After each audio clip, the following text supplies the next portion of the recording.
नमस्कार दोस्तों, मैं Manoj Rathore MMR technology channel में आप सभी का स्वागत करता हूं। आज पूरी दुनिया डिजिटलाइजेशन की तरफ बढ़ रही है, साथ ही में ऑनलाइन फ्रॉड तेज़ी से बढ़ रहे हैं। इसलिए यह बहुत ज़रूरी हो जाता है कि आप जो ऑनलाइन व्यवहार कर रहे हो वो सुरक्षित तरीके से करें, क्योंकि आपकी ज़िंदगी भर की कमाई पलकों में आपसे कोई छीन सकता है ऑनलाइन फ्रॉड करके। इसीलिए दोस्तों, आज ये वीडियो मैं आप सभी के लिए लेके आया हूँ, जिसमें हम देखेंगे नेट बैंकिंग को सिक्योर कैसे बनाएं, और अंत में मैं कुछ प्रो टिप्स दूंगा। ज़रूर अंत तक देखें, ज़रूर चैनल को सब्सक्राइब करें और ज़्यादा से ज़्यादा समाज में जागरूकता फैलाइए। ये एमएपी क्या होता है? एमएपी का अर्थ है मल्टी फैक्टर ऑथेंटिकेशन, जिसमें 2 स्टेप का इस्तेमाल किया जाता है। जब भी हम कोई ऑनलाइन अकाउंट के लिए साइन इन करते हैं तो उस प्रक्रिया को ऑथेंटिकेशन कहा जाता है। हम प्रूव करते हैं कि आप वही है जो आपने कहा है, and you are who you say you are. बरसों से हम सभी लोग यूज़र नेम और पासवर्ड का इस्तेमाल करते आ रहे हैं। दुर्भाग्यवश से यह सबसे अच्छा तरीका नहीं है। यूज़र नेम आसानी से ढूंढा जा सकता है। हम सभी लोग यूजुअली अपने ईमेल एड्रेस को ही यूज़र नेम बना लेते हैं, और जहां बात करें पासवर्ड की, पासवर्ड याद रखने के लिए कठिन होता है। इसलिए हम में से बहुत लोग सरल सादा पासवर्ड रख लेते हैं। नतीजा, इसका फ़ायदा जो बुरे लोग हैं, हैकर्स हैं, आपके अकाउंट हैक करने के लिए टपे हैं, वो लोग फ़ायदा उठा लेते हैं। इसीलिए reserve bank of India RBI ने सभी बैंकों को कहा है कि आप 2 स्टेप ऑथेंटिकेशन सभी ग्राहकों के लिए जारी करें। मल्टी फैक्टर ऑथेंटिकेशन में आपको एडिशनल सिक्योरिटी लेयर मिल जाता है, जिससे आपका अकाउंट और भी सुरक्षित हो जाता है।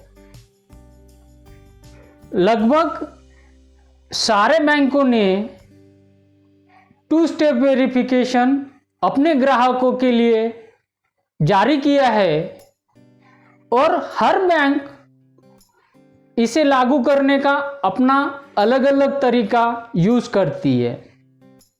इसलिए दोस्तों, मेरे लिए ये मुश्किल हो जाता है कि मैं आपको हर बैंक का स्टेप्स शो करूं।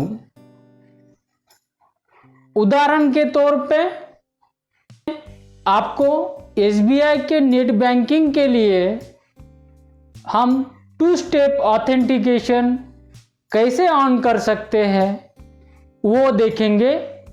उसके लिए चलते हैं पीसी पे। दोस्तों, मेरे स्क्रीन पे एसबीआई का नेट बैंकिंग पोर्टल खुला हुआ है। जैसे मैंने वीडियो के शुरुआत में ही आपसे वादा किया था कि मैं इस वीडियो में आपको कुछ प्रो टिप्स शेयर करूंगा। उसमें से फर्स्ट प्रो टिप्स है, आपको आपके वेबसाइट पे जो भी बैंक का आप नेट बैंकिंग यूज़ कर रहे हो, उसके पोर्टल के एड्रेस बार में जो एड्रेस है वो HTTPS से स्टार्ट होना चाहिए। यस यहाँ पे स्टैंड करता है फॉर सिक्योरिटी।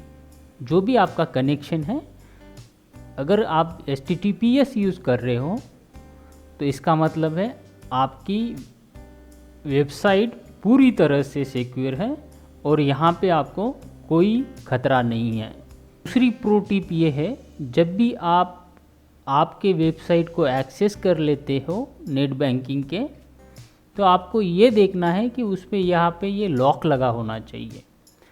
और इस लॉक पे जैसे ही आप ओपन करेंगे या फिर क्लिक करेंगे तो ये साइट की पूरी जानकारी आपको मिलती है और ये साइट का कनेक्शन सर्वर के साथ इनक्रिप्टेड है, उसे कोई ब्रेक नहीं कर सकता। SBI नेट बैंकिंग में लॉगिन करने के लिए मैं कंटिन्यू पे क्लिक कर लेता हूँ। उसके बाद यहाँ पे मुझे यूज़र नेम डालना पड़ेगा और नीचे पासवर्ड,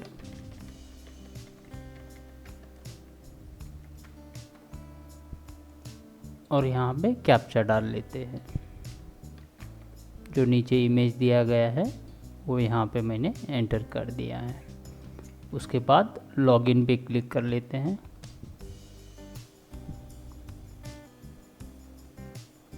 इस तरीके से मैंने सक्सेसफुली लॉगिन कर लिया है। प्रोफाइल सेक्शन पे रुक करते हैं और क्लिक कर लेते हैं। इसके बाद हमें जाना है हाई सिक्योरिटी ऑप्शन पे। प्रोफाइल पासवर्ड के लिए प्रॉम्प्ट किया है, मैं वो एंटर कर देता हूँ। जैसे ही मैंने प्रोफाइल पासवर्ड डाल दिया, हाई सिक्योरिटी ऑप्शन मुझे दिखाई देने लग गया है और यहाँ पे फर्स्ट है enable high security for inter and intra bank beneficiary, credit card beneficiary, IMPS, international fund transfer transactions, OTP for quick transfer is mandatory. So इसका मोटा मोटा ये अर्थ है कि जितने भी ट्रांजैक्शन मुझे करना है उन सारे के लिए मैंने यहाँ पे OTP ऑन करके रखा है। दूसरा है enable high security for merchant transactions, वो भी मैंने यहाँ पे यस किया है। थर्ड ऑप्शन है mode of authentication through OTP, कौन सा ज़रिया मुझे OTP के लिए चाहिए वो मैंने यहाँ पे SMS सिलेक्ट करके रखा है। मैं चाहूँ तो यहाँ पे स्टेट बैंक का सिक्योर OTP मोबाइल ऐप आता है, वो भी सिलेक्ट कर सकता हूँ। तो ये SBI में आप इस तरीके से 2 स्टेप ऑथेंटिकेशन यानी कि MFA ऑन कर सकते हो। जाते जाते दोस्तों और एक प्रो टिप मैं आप सभी को बताना चाहता हूं।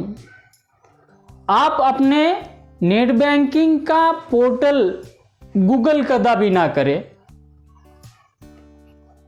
आपके नेट बैंकिंग का पोर्टल आप फेवरेट्स करके रखिए या फिर नोटपैड में सेव करके रखिए, और जब भी आप इसे एक्सेस करना चाहिए या फिर आप फेवरेट में से एक्सेस कर लीजिए या फिर नोटपैड में से ओपन कर लीजिए।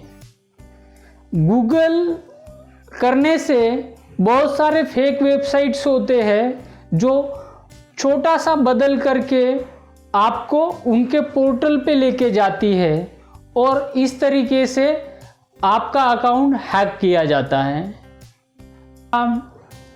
आज का ये वीडियो मैं यहीं समाप्त करता हूँ और आप सभी से अनुरोध करता हूँ यह वीडियो आप ज़्यादा से ज़्यादा शेयर करें ताकि समाज में जागरूकता फैले और हम में से कोई भी फ्रॉड को बलि ना पड़े। धन्यवाद दोस्तों।